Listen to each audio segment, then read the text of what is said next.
If there was a missing piece of information that is costing you money now, or could cost you money in the future, when would you want to find out about it? Ideally, you would want to learn about it right now. It's best to learn these critical facts before you make any financial decisions, because not knowing could have profound effects on your financial future. One of the best ways to make money is to avoid losing it in the first place. So we focus on all the missing facts to keep your money from falling through the cracks. And we engineer tax strategies to reduce burdens on your income. Welcome to the Roadmap to Retirement podcast with Ken New from Pinnacle Financial Wealth Management. As a fiduciary advisor, Ken focuses on creating individualized, holistic plans rather than cookie-cutter portfolios. Listen in as Ken and his guest experts explore key retirement and tax strategies that every pre-retiree should consider to reach their pinnacle. Now, onto the show. Welcome back to Ken New's Roadmap to Retirement. This episode is part 2 of his mini-series on the personalized financial plan. This is one of 5 key fundamentals to reaching the retirement lifestyle you envision. But as always, we will start with a critical conversation that Ken likes to have with clients. I'm Patrice Sikora, and Ken, in this case, let's get personal. Absolutely. Yeah, right in the title is that key word, personal. And so personal is really different for different people, yet it's very, very similar in many, many ways. You could be a retiree or a pre-retiree. Age is different, family dynamics, health condition. Those kinds of things are going to vary people to people. But here's the thing, in retirement, it's just not taught in schools. That's for sure. Yeah. And my role as a retirement plan consultant is to best consult. I use really my experience as the best teacher. Now, unfortunately, the tuition is pretty high. And so what's so important here is the idea of getting to know each other, sharing that, again, personal information. But see, that can be difficult. So how do we really know what's most important? And again, that's personal. But why is it difficult?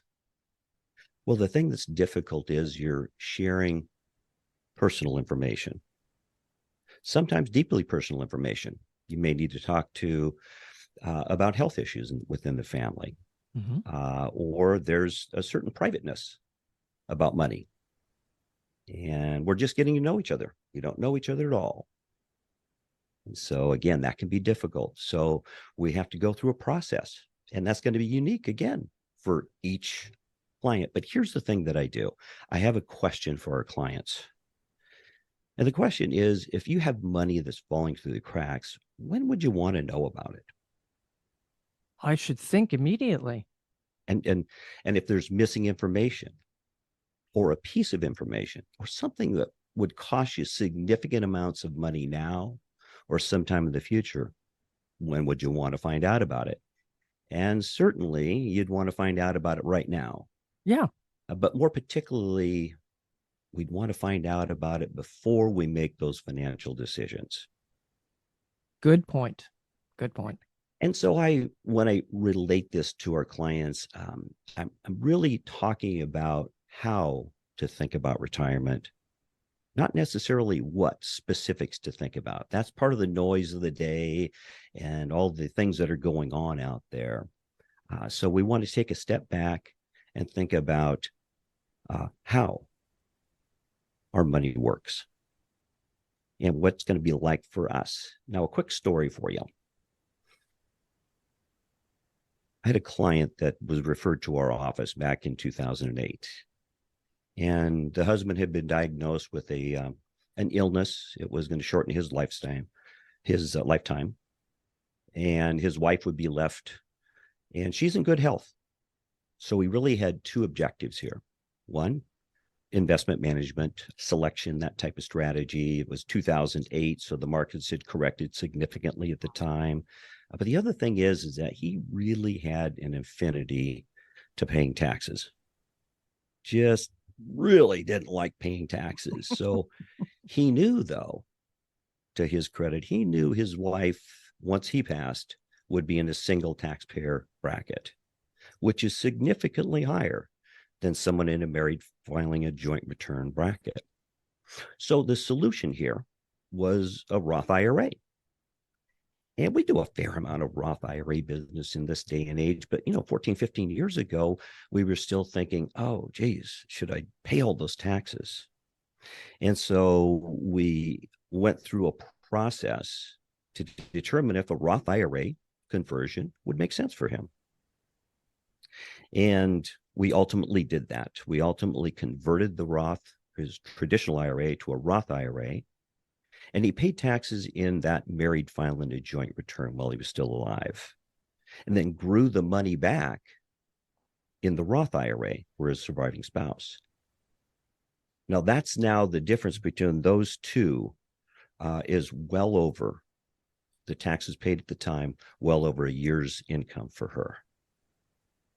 So it made a significant difference for her. Now she takes money out tax-free, and it put her in a better position based on those kind of scenarios. So that story there, I think, gives a little bit of an idea of what we're talking about. We're talking about money falling through the cracks. He had the vision to be able to see that tax bracket was going to be higher in the future, ultimately for his spouse. And he knew and did the calculations that makes sense for me to do it now, do it all in, make it happen, and grow it back. So that's an example of money falling through the cracks. Talk to me more about this and how you make it all happen. Well, I think the first thing to make any financial plan happen is that the personalization of it is going to be different for different people. But there's one universal truth, absolutely, and that is don't lose. I know that sounds kind of cliche, of It course, does, but that's okay. losing money's bad. But you know Yes. what? It's worse than you think. And so very often, one of the things that happens about when we think about money is that we think, well, if I'm down 10% and I get 10% back the next year, I'm back to even again. And mathematically, that's just not true. It takes 11 to get the 10 back. All right, it's just maths. Okay. Then if you step that up a little bit, 20%, you need to get 25% to get back to even again. 30% requires 43% to get back to even again. So when we talk about the idea of don't lose, it really is one of the primary factors for any retiree's retirement plan is to have assets that have a high degree of probability. And so here's the thing is that no longer do we have the Fed at our backs. The interest rates are going up. There's higher costs out there, inflation, S&P's down, the markets are down in general. And that really means that we need to put a plan together to be able to offset all these kinds of economic criteria that are happening and put ourselves in a position to where the assets then will produce the results that we're looking for based on each individual client's needs and so on. Well, you can only go so far, though. There are things that will be beyond your control. Sure. And so the first question that I typically get is that, do I have enough to retire? And I just really turn that around and say, how much do I need to retire? As an example, we want to be able to determine one factor for a client, and that is what rate of return do they need to get in order to be able to have their plan have a high degree of probability of working. In other words, we want to make sure they don't run out of money. All right. So what return do we need to get? And that becomes then a factor in the process. And that's all part of the discovery. That's all part of the findings when we start to transcend really the emotional side of retirement and get down to the process of making decisions.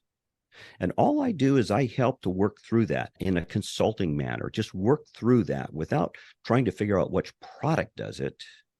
We want to work through that process then to say, okay, I need whatever your number is, 7% rate of return based on a certain tax bracket and based on a certain inflation factor.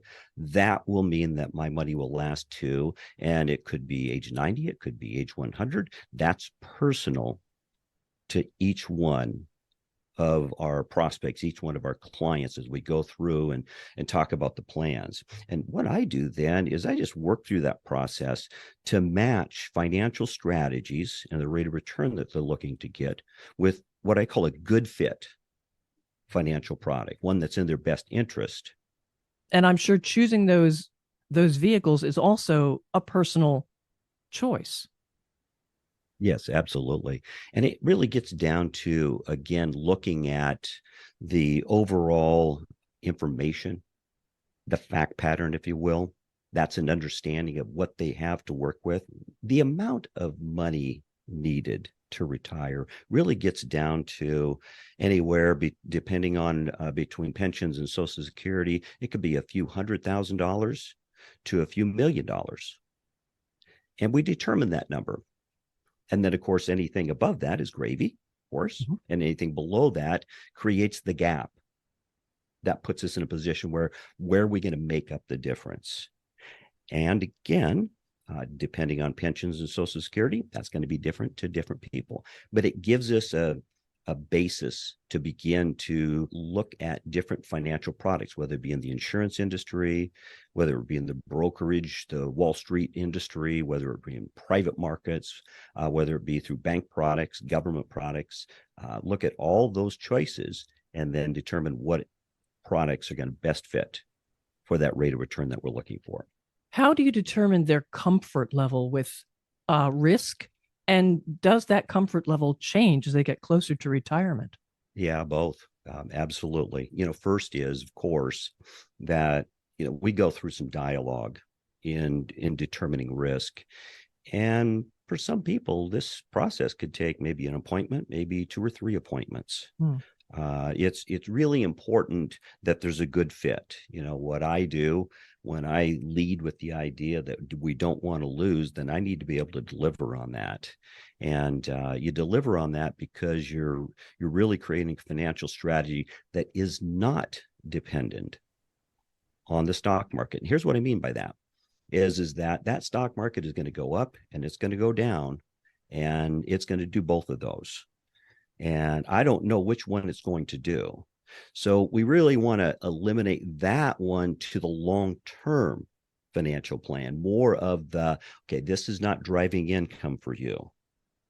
Okay, so if you're in the traded markets, you want to kind of kick that can down the street a little bit. And that's usually about a 10-year window, I mean to say. Mhm. And so that 10-year window represents our long-term money. And then we want to come back and be very specific about the financial products that are going to pay specific amounts on a monthly basis or an annual basis to make up that gap. And then we're going to segment that 3 years, 5 years, on up to 10 as well. How do you determine their comfort with risk, though? That's a discovery that changes over time for sure.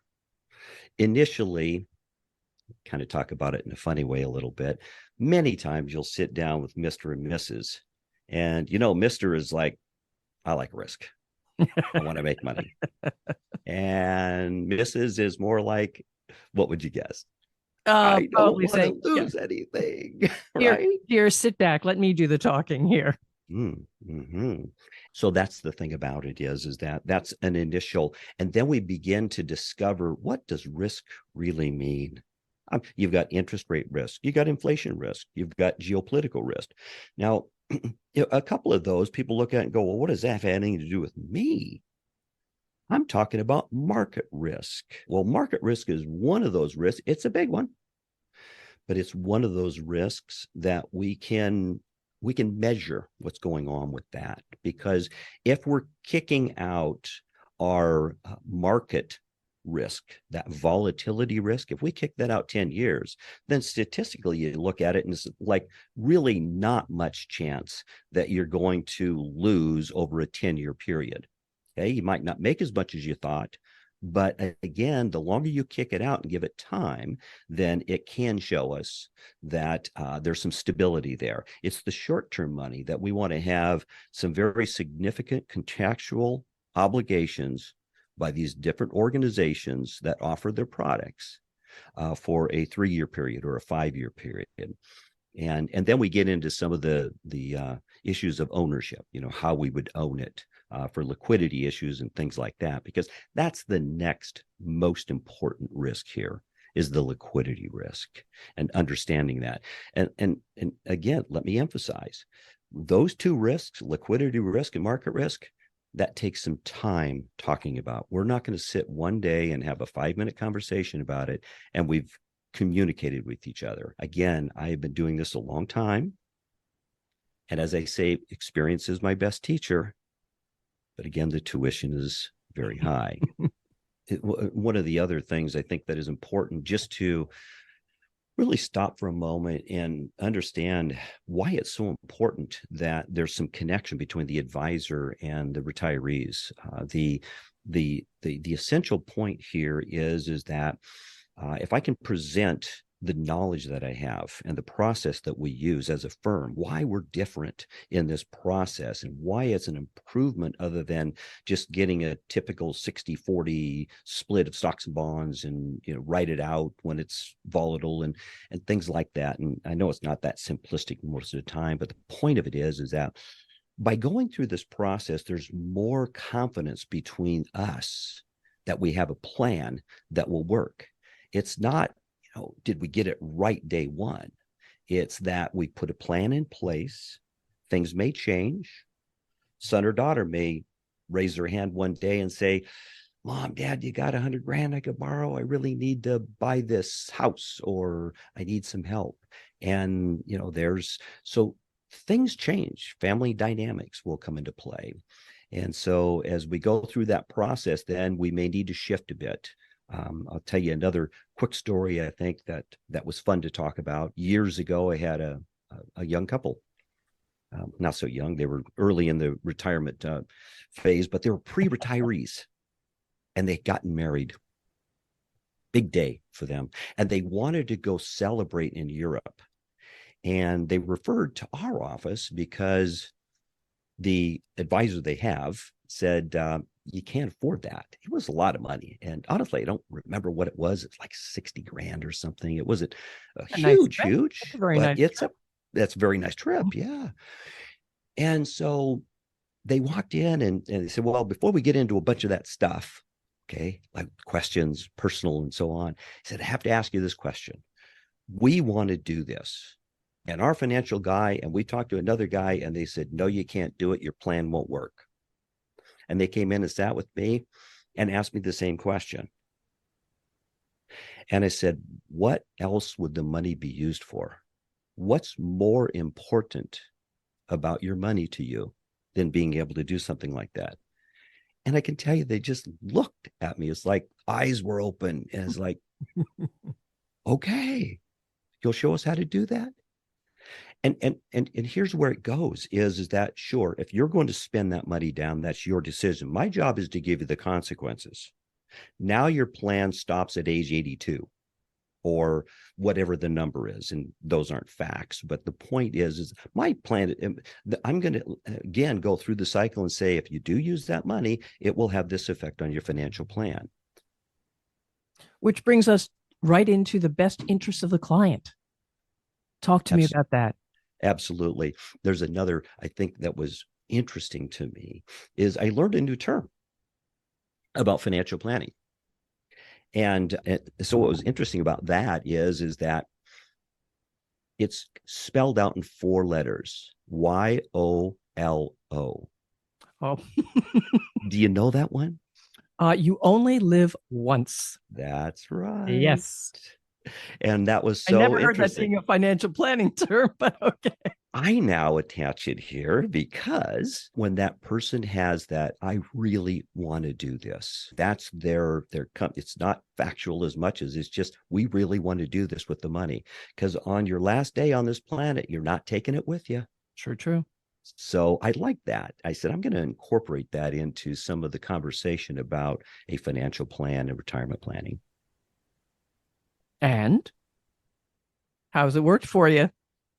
Well, I've just started it. I just learned it this year. That's why I took a moment when you said, you know that?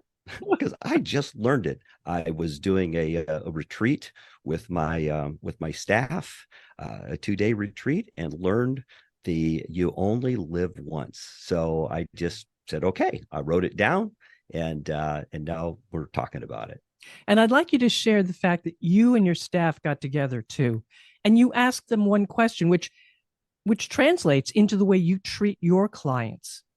The question you asked: who's the most important person in your life? Yeah, And they yeah, said, that was profound. yeah. What did they answer? And they answered, well, it's me. Yeah. And I would have really dreamed that they would be saying other things, like my mom or a Mm-hmm. professor. Oh, it was a coach or something. And when there was more thought, and they, I think, understood the nature of the question, why I was even asking that question, then they collectively sat back, and each one of them said the same thing. Yeah. So that was great. And what does that mean? Of course, it means, are you taking care of yourself health wise, your emotional health as well, not just your physical health, but your emotional, spiritual, just the whole mental aspect of what's going on. It's a crazy world out there right now, so many changes. And so all we do is we're trying to make sense about the financial side of it, and consult with our clients and our prospects about what's going on in the retirement world today. And And here's when what you're we see. and when you're dealing with your clients, though, you don't ignore those other factors. When you're putting together a financial plan, it's not just the dollars. We've already talked about, well, what is a dollar? What is the money? It's how you're going to use it. It's you embrace everything for them.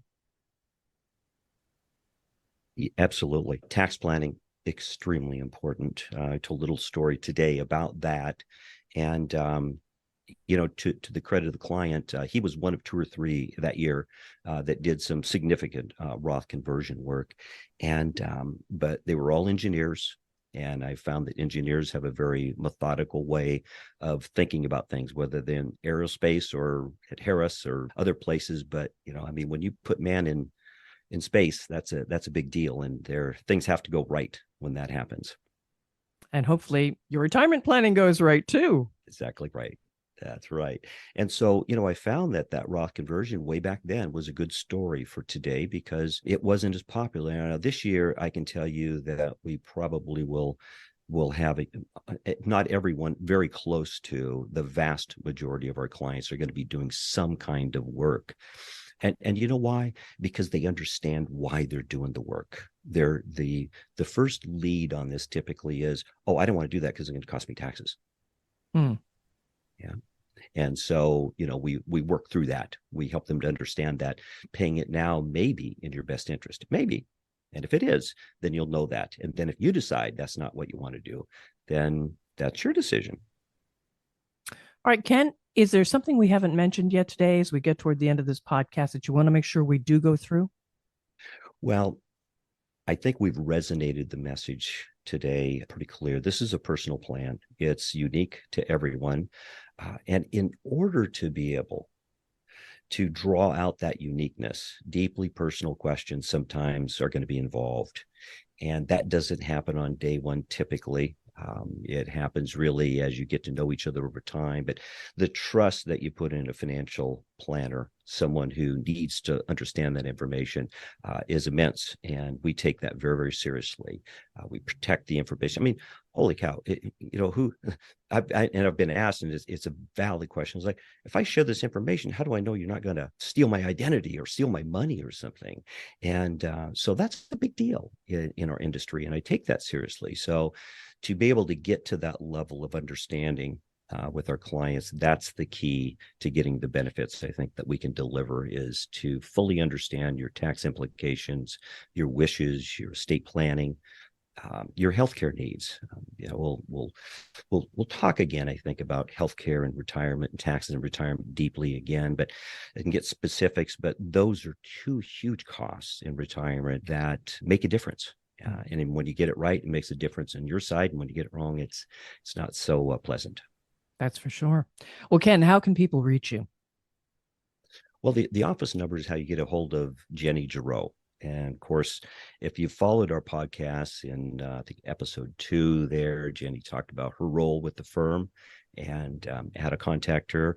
We answer the phones. That's one of the things that we find important when people call. Of course, unless we're on the other line, but the phones are answered. And there's a quick, easy way to talk about what we've been talking about and say, how can we do that? Can it be done in a Zoom call? Can it be done in a phone call? Do I need to come into the office? And all those are answers to that. And she'll go through that and she'll schedule it and make that work out. And of course, for more information, go to the website. I talk about money falling through the cracks there. And again, I think the examples help with what does it mean when money's falling through the cracks, and it's hard dollars. And here's the thing about it: say we save you $3,000, $4,000, $5,000 a year in costs of some kind, taxes or fees or hidden fees of some kind. Those are hard dollars, and you didn't have to take any risk to get them. Mm-hmm. It's just being more efficient with your plan, whether it's an existing plan or a new plan. It's being efficient with that plan, and it's how you think about money. Follow this podcast to make sure you don't miss any episode of Ken's Roadmap to Retirement. And be sure to share with friends and colleagues. Thanks for being with us.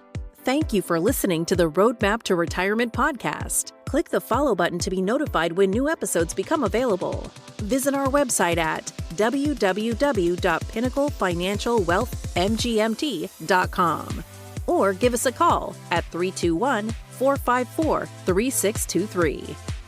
Securities offered through Center Street Securities, Inc., CSS, a registered broker-dealer and member of FINRA and SIPC. Investment advisory services offered through Center Street Securities Advisors, CSA, a SEC-registered investment advisor. Pinnacle Financial Wealth Management, CSS, and CSA are independent entities. Discussions are meant to be general in nature and may not be suitable for all investors. Please consult a tax professional regarding any tax implications.